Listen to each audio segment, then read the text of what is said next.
Hello class, this is Miss Montes. This week we're going to be covering fiction. As I told you last week during our Google Live class, that we will be going over fiction. We covered 2 weeks of nonfiction and then we also did the persuasive writing last week. So we're trying to go ahead and review different genres that we've covered before just to make it easy for you guys and that we are able to help you and guide you as much as we can. So let's go ahead and look at the assignments for the week. I did post this morning. Your assignment for today was the instructional video Elements of Fiction. You were to watch it and then go ahead and answer the questions.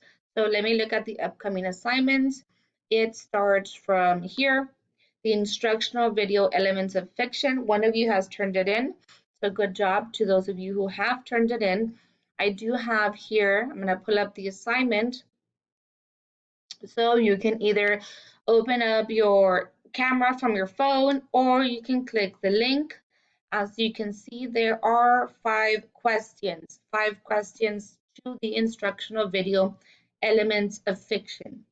Ms. Aiken created these questions for you all. As I've told you before, uh, our English 2 teachers and I have been working very hard to make these assignments interesting and easy for you all. So here's the video.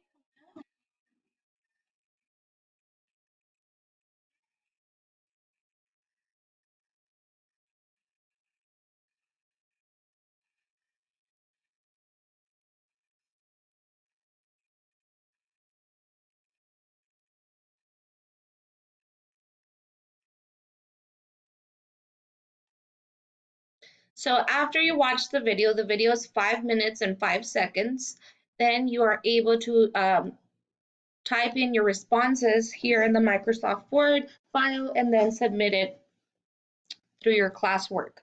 Remember, I'm not doing Google Forms this week because now that I'm able to make a copy for each one of you, you should be able to click on the assignment, download, and type your responses. Please let me know if you are having issues still with that, but there shouldn't be because I was able to make a copy for each one of you guys. So let me just see who has turned it in. So I can see here John already turned in his. And let me just check if John was able to type his responses. Um, Let me see. I think it's this one. Um, okay, so or you can do what John did. John just did it in another Microsoft Word file. That's up to you. It is perfectly fine, either option. You can do another Microsoft Word or just you should be able to type on that one. I'll ask you all during the Google Live class if you're able to type on it or not, just so I can double check. Okay, so that is today's assignment. Tuesday's assignment is another instructional video, so I'm going to click on it. So these questions were created by Mr. Diaz de Leon. So here you have the questions. There are 6 questions. You also have the barcode, the QR code that you can scan, or you can go ahead and click on the hyperlink here. So the instructional video for this one is called The Gift of the Magi Story in English, Stories for Teenagers, English Fairy Tales. So again, scan it, open your phone camera, or go ahead and just click directly on the link.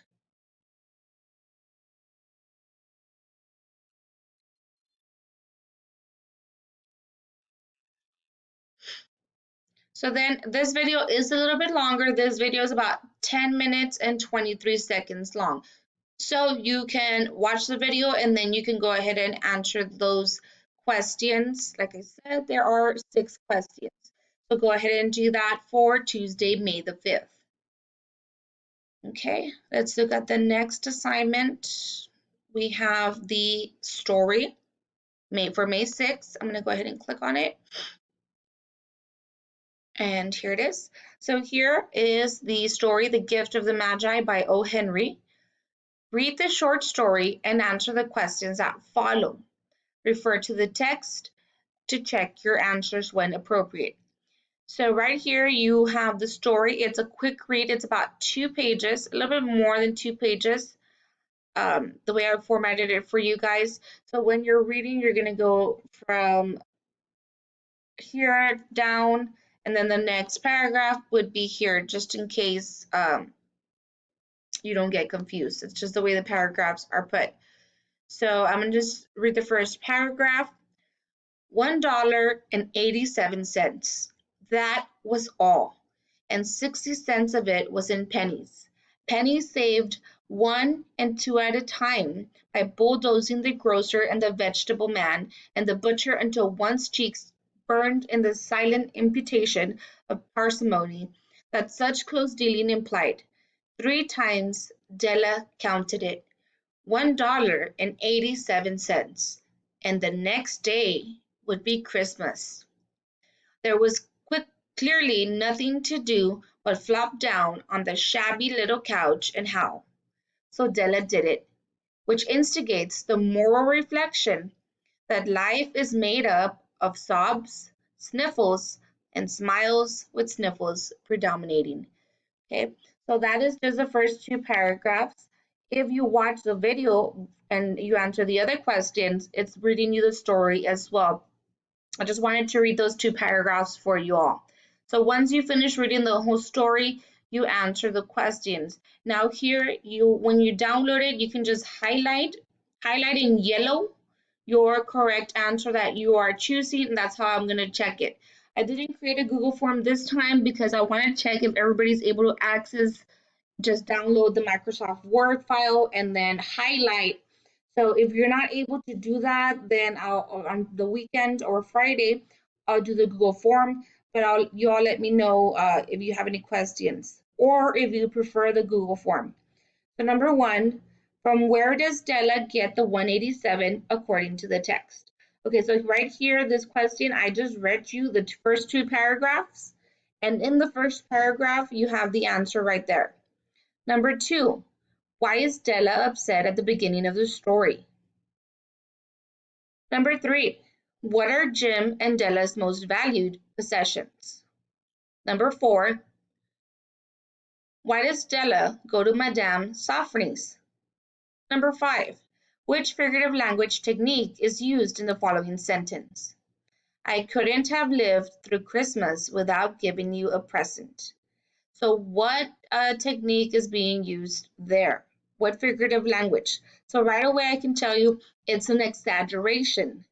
So which of these words right here means exaggeration? I couldn't have lived through Christmas without giving you a present. So they're exaggerating with that phrase. Number 6, which best explains why Jim is so stunned when he first sees Della? Stunned. Why is he stunned? Why is he surprised? Number 7, which best describes the narrator's tone in the sentence from the last paragraph? Remember tone? Remember in class I taught you guys the plus and the minus. Is the tone positive? If it's positive, it's plus. If it's negative, you're going to put minus. So the overall tone of the narrator, was it positive or negative? But here it's specifically asking you for the last paragraph. Being wise, their gifts were no doubt wise ones, possibly bearing the privilege of exchange in case of duplication. So here is the tone, positive or negative, and then it's gonna let you, your answer is gonna be answered quickly if you do the plus and minus. Number 8, with which statement would the narrator most likely agree? Number 9, which event happened last? Number 10, which statement best expresses the theme of this story?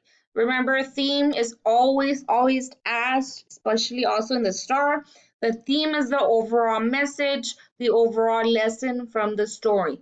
What did you get from the story? What was the lesson? What was the message? Okay, so that is Wednesday's assignment. Now let's look at Thursday's. Let me see why it's not. Okay, Thursday's assignment. Let me go back over here. Thursday's assignment is based on the gift of the Magi. So the whole week is the same story. Here's Thursday's assignment. The long response, answer the following question in incomplete sentences. At the end of the story, the narrator, the person telling us the story, in reference to Jim and Della says, of all who give gifts, these two were the wisest. So they're asking you to analyze that quote that is talking about Jim and Della. Of all who give gifts, these two were the wisest. Why does the narrator think that Jim and Della are wise?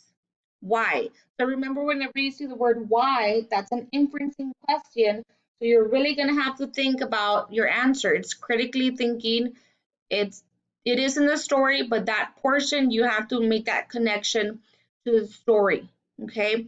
So once you read the story, it's a very, very nice story. You're gonna like it. The ending, is very well. There's actually a movie based on it. I've also seen Disney movies related to the Gift of the Magi. Okay.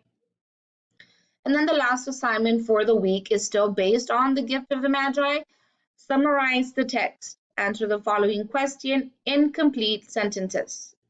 So here you're going to list 5 to 7 key events from the story in the order that they happen. So here you can decide to do a bullet. You can put bullets, 5 to 7 key events. This happened first, this happened second, or you can write it in a paragraph form. You could say, first, this happened. Second, next, then. So remember, use your transitions. So your transition words will help you indicate the next ones, okay? Or you can just, like I said, in bullet form, give me 5 or 7 key events from the story, but you need to put them in order. So you can't just put random events. You need to put them in chronological order from the order it happened to the last one, okay? So that is the last assignment for Friday for the week. So again, to wrap up the week, we are reading The Gift of the Magi. You are watching the video Elements of Fiction. Then you're watching the video on The Gift of the Magi story that is being read to you. Then you are to read the story on your own, answer the 10 questions. Then you have an open-ended question. And then Friday, you have a summary to write. So have a great week. Please stay safe. Let me know if you have any questions. You can message me on Remind, send me an email, or post here through Google Classroom. Keep in mind, we're probably going to meet Thursday or Friday for Google Live sessions. Have a great day.